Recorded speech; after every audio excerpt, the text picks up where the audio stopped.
We're about 45 minutes to the closing bell. Markets trading higher, but we want to turn our attention to the pandemic because it is still very much a force and a factor in the issues that drive your investment decisions. Anjalee Khemlani has news for us that is encouraging regarding that Pfizer vaccine. Anjalee?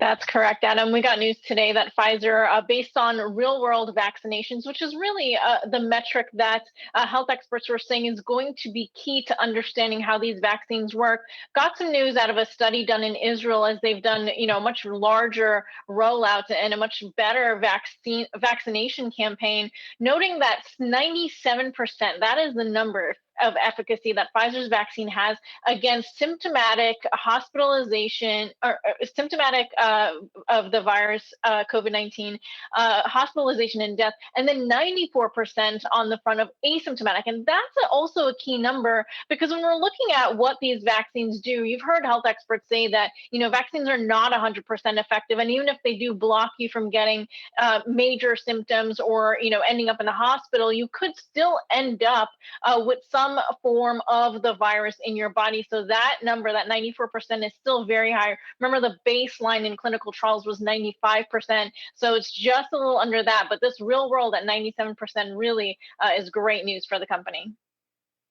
Anjalee, just on the vaccine front, we had Biden announce securing additional doses of J&J's vaccine yesterday. The supply across the U.S. has substantially increased during the month of March. But where do things stand right now?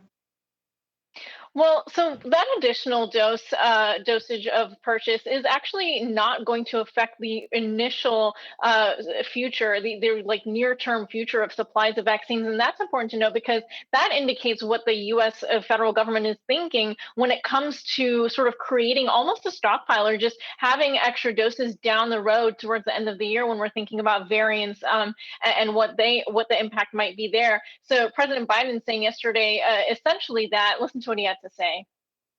I'm doing this because in this wartime efforts, we need maximum flexibility. There's always a chance that we'll encounter unexpected challenges, or there'll be a new need for a vaccine effort, a vaccination effort. A lot can happen, a lot can change, and we need to be prepared. So as you can hear, a really cautious tone there, looking at, again, not just the challenges that arise from variants, but also generally, we don't know what the situation will be in terms of needing to revaccinate individuals later on.